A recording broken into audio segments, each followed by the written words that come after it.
नमस्कार दोस्तों। आज हम लोग बीपीएससी मेन सीरीज में एक इम्पोर्टेंट क्वेश्चन को देखने जा रहे हैं। संथाल विद्रोह। संथाल विद्रोह 1855-56 की एक महत्वपूर्ण घटना थी। संथाल एक आदिवासी जनजाति है जो बिहार झारखंड के क्षेत्र में निवास करती है और वह विचारों से काफी स्वतंत्र सोच की होती है।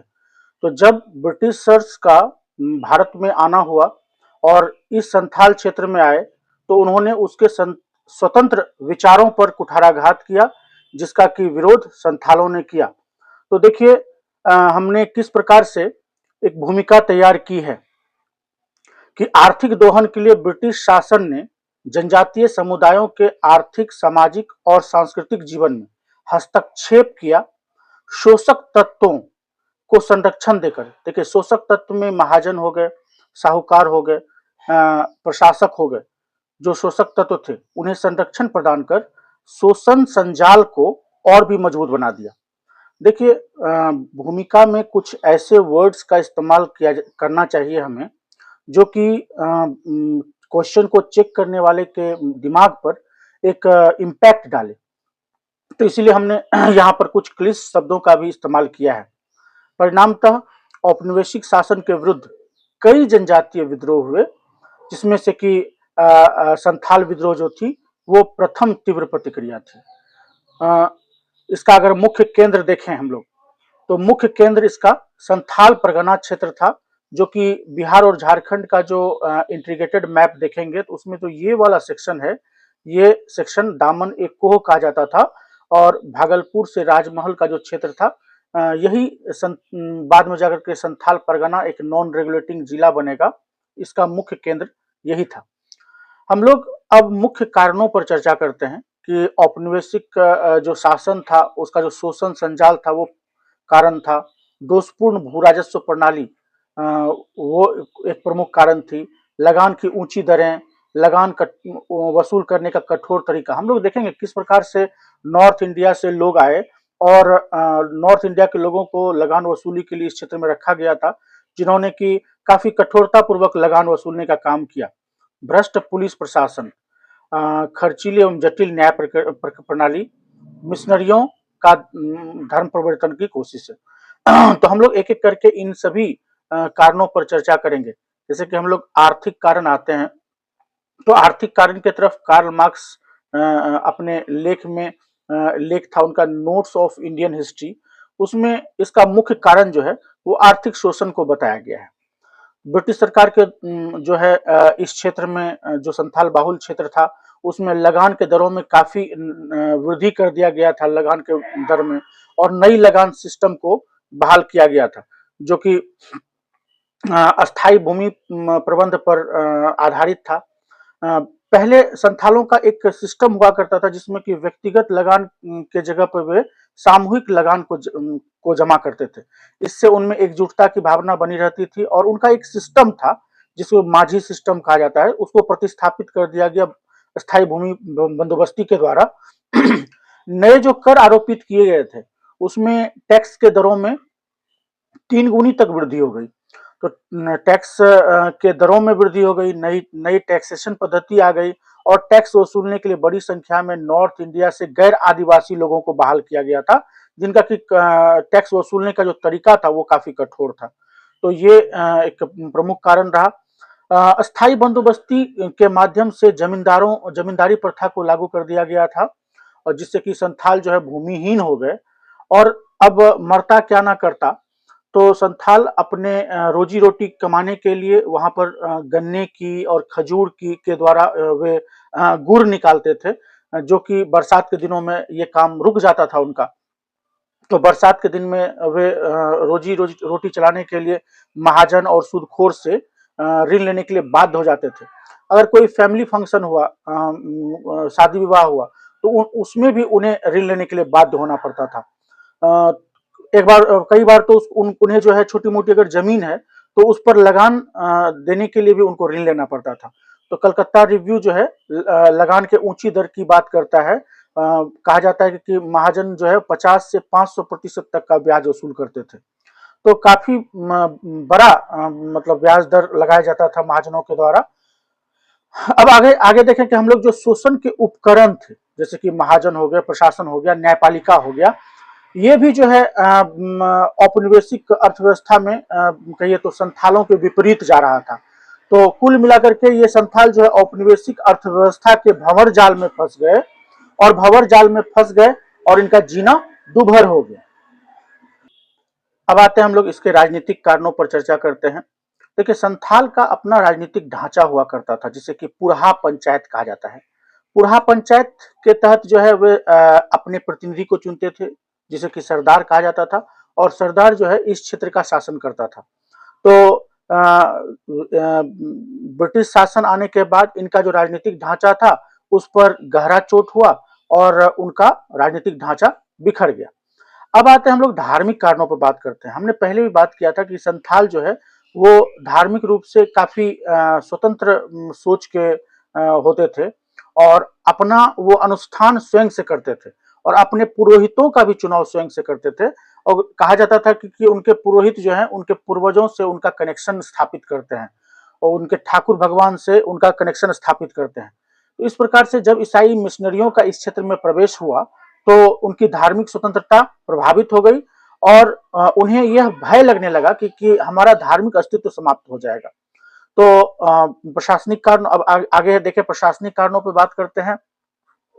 प्रशासनिक कारण में दो तीन चीज है, जिसमें कि एक कानूनी अदालत को देख लें कि पुलिस का रवैया कैसा था, उसके बाद और जो ठेकेदार वगैरह थे उनका रवैया संथालों के प्रति कैसा था। तो सबसे पहले हम लोग कानूनी अदालतों की बात करते हैं। कानूनी अदालत का जो दृष्टिकोण था वो संथालों के विपरीत था। संथाल महाजन और शोषक जो तत्व थे उनके उनके पक्ष में उनका डिसीजन जाता था हमेशा। और दीवानी मामले के जो सिविल मामला का जो मजिस्ट्रेट था जेम्स पॉन्डेंट, वो काफी आदिवासियों के प्रति अन्यायपूर्ण उसका रवैया था। तो आगे हम लोग देखें कि फौजदारी मामला, क्रिमिनल मामले में जो मजिस्ट्रेट बैठता था वो भागलपुर में बैठता था, जबकि स्थानीय मजिस्ट्रेट देवघर में बैठता था। आप ही बताइए कि किसी व्यक्ति को अगर न्याय पाने के लिए भागलपुर से देवघर का चक्कर लगाना पड़े तो वो कितना उसके लिए हैक्टिक हो जाएगा। तो आदिवासियों को न्याय पाने के लिए भागलपुर से देवघर के बीच दौड़ लगानी पड़ती थी, चक्कर लगाना पड़ता था। जो ब्रिटिश कानून होते थे और अभी भी जो हमारा संविधान है उसमें 1935 के अधिनियम से वो प्रेरित है। तो हमेशा से ही जो ब्रिटिश कानून होता है वह वकीलों का स्वर्ग कहा जाता है, और उसे समझना जो है आम लोगों के लिए संभव नहीं हो पाता है। तो ऐसे में जो कानूनी पेचीदगियां थी उसके लिए अशिक्षित आदिवासियों के द्वारा इसे समझ पाना एकदम बिल्कुल मुश्किल था। तो इस प्रकार से अगर देखें तो उनकी शिकायत को सुनने वाला कोई नहीं था। अब हम लोग ठेकेदारों द्वारा शोषण की बात करें कि भागलपुर से वर्धमान के बीच रेलवे लाइन बिछाई जा रही थी, और रेलवे लाइन बिछाने के दौरान ठेकेदारों को अधिक संख्या में पेड़ काटने वाले चाहिए थे, उसे ढो कर लाने वाले ट्रैक तक चाहिए थे। उनके लिए सबसे अच्छा ऑप्शन था संथाल, क्योंकि उन्हें ना तो पैसा देना पड़ता था और उसे मार मार कर काम करवाओ, उनका आर्थिक शोषण, मानसिक शोषण और शारीरिक शोषण किया जाता था, बिना मजदूरी के काम करवाया जाता था। इस प्रकार देखें तो हम लोग ठेकेदार से भी वे काफी खफा थे। पुलिस का रवैया पक्षपातपूर्ण था। शोषण के विरुद्ध जब जो है शिकायत लेकर के संथाल लोग थाना जाते थे तो उन्हें ही जो है अपराधी मानकर उन्हें बंद कर दिया जाता था। तो इस प्रकार देखें तो उनकी सुनने वाला कोई नहीं था, और उनका पानी सर से ऊपर हो चुका था। इसी बीच, इसी अव्यवस्था के बीच तत्कालीन कारण जन्म लेता है, जब दिघी थाना की जो घटना थी। दिघी थाना के दरोगा था महेश दत्त। उसके थाने में एक केस रजिस्टर होता है स्थानीय साहूकार द्वारा। चोरी का मामूली केस था, जिसमें कि संथालों को फंसा दिया जाता है, कुछ संथाल को गिरफ्तार करवा दिया जाता है, और इस गिरफ्तारी के कारण, इस प्रताड़ना के कारण संथाल आवेश में आ जाते हैं और उस दरोगा की हत्या कर देते हैं, और अन्य संथालों द्वारा इस हत्या को जस्टिफाई किया जाता है और उन्हें जो है समर्थन दिया जाता है, और गिरफ्तार होने के भय से वो एक जगह पर इकट्ठा होने लगते हैं। हम लोग प्रसार देखें, भगनीडीह एक गांव है जहां पर कि 400 गांव के प्रतिनिधि 30 जून 1855 को करीब 6000 के करीब संथाल प्रतिनिधि जो है जमा होते हैं और एक स्वर में विद्रोह का निर्णय लेते हैं। और इस विद्रोह का जो मुख्य उद्देश्य रखा जाता है वह बाहरी लोगों को भगाना, विदेशी राज को कायम हटाना और न्याय और धर्म का शासन को स्थापित करना था। हालांकि उनकी सोच काफी ऊंची थी, लेकिन उनका जो तरीका था, उनका जो क्षेत्र था वो काफी सीमित था। तो हम लोग इसमें पार्टिसिपेट करने वाले मुख्य नेताओं को देखें तो सिद्धो, कान्हो, चांद, भैरव, ये सब इंपॉर्टेंट थे। इसमें ये सिद्धो कान्हो जो थे वो दो भाई ही थे, जो कि जिनका की काफी अहम रोल होगा संथाल विद्रोह को के संचालन में। इनका जो सिद्धो कान्हो का जो मुख्य चीज था, एजेंडा था, वो था कि स्वराज्य का सपना इन्होंने दिखाया, कृषि कर के लिए नया मापदंड इन्होंने प्रस्तुत किया और ब्याज की संशोधित दर की रूपरेखा प्रस्तुत की। सिद्धो इसको धार्मिक कनेक्शन देने के लिए ऐसा उन्होंने बोला कि उनके ठाकुर भगवान ने बोला है कि अब हथियार उठा लो, अब समय आ गया है, अब हथियार उठा लो, मतलब अब सर से पानी ऊपर चला गया है। सिद्धो ने स्वयं को सूबा और गवर्नर घोषित कर लिया, जिससे कि अन्य संथाल उनकी बात को मानने के लिए उनके अंडर में काम करने के लिए तैयार हो गए। ये इसका सूचक है। करीब करीब 60,000 संथाल जो है एकजुट हुए और उन्होंने जो है महाजन और जमींदार के पर हमला स्टार्ट कर दिया। जो भी उनके गुलामी के सबूत थे, जो भी दस्तावेज थे, उनको जलाना प्रारंभ कर दिया। सरकारी कार्यालयों, थानों और डाकघरों को आग लगाना शुरू कर दिया। जो रेलवे इंजीनियर्स थे उनके बंगलों पर हमला कर दिया। मैदानी लोग जो कि बाहर से दिकू लोग आए हुए थे, जो टैक्स वसूलने का काम करते थे, उनके खड़ी फसलों को आग लगा दिया। इस प्रकार से विद्रोह प्रारंभ हो गया। तो जाहिर सी बात है, दमन के लिए ब्रिटिश सरकार द्वारा कदम उठाया जाएगा। उन्होंने दमन के लिए जो है जनरल वरो के नेतृत्व में एक 10 टुकड़ी को, सेना के 10 टुकड़ी को भेजा, जिससे कि संथालों ने हरा दिया और करारी मात मिली उन्हें। ये संथालों की एकजुटता का परिचय, मतलब एकजुटता को दिखाता है। बाद में अलेक्जेंडर और थॉमसन को बुलाया गया, जिन्होंने कि इस क्षेत्र में मार्शल लॉ लगा दिया और मार्शल लॉ लगाकर करीब 15,000 संथालों की नृशंस हत्या करवा दी। इस दमन से करीब करीब विद्रोह जो है शांत होने के कगार पे आ गया। और जैसे ही अगस्त 1855 में सिद्धो की गिरफ्तारी हुई, 1856 में कान्हो की गिरफ्तारी हुई, यह आग धीरे धीरे ठंडा हो गया। हालांकि यह विद्रोह काफी व्यापक रूप से फैला, लेकिन क्षेत्र सीमित था। असफलता के कुछ कारणों को हम लोग देखते हैं। असफलता का सबसे पहला कारण जो इम्पोर्टेंट है, संथालों ने तीर धनुष का इस्तेमाल किया, परंपरागत हथियारों का इस्तेमाल किया, भाला बर्छी का इस्तेमाल किया, जबकि ब्रिटिश सरकार के द्वारा आधुनिक हथियारों का प्रयोग किया गया, नवीन बंदूकों का इस्तेमाल किया गया। इस प्रकार से आंदोलन का दायरा भी काफी सीमित था, जिससे कि यह जो है स्थानीय विद्रोह बनकर रह गया। ये सब संथाल विद्रोह के असफलता के कुछ कारण हैं। ब्रिटिश सत्ता से तो वे लड़ ही रहे थे, साथ ही साथ अपनों से भी लड़ना था, मतलब जो गैर जनजाति लोग थे, जिन्हें वे दिकू कहते थे, उनसे भी जूझना था। इस प्रकार से कह लेंगे कि ब्रिटिश सत्ता के साथ साथ उन्हें अपने देश के लोगों से भी जूझना पड़ रहा था। उन्होंने परिणाम, हम लोग परिणाम पर चर्चा करते हैं।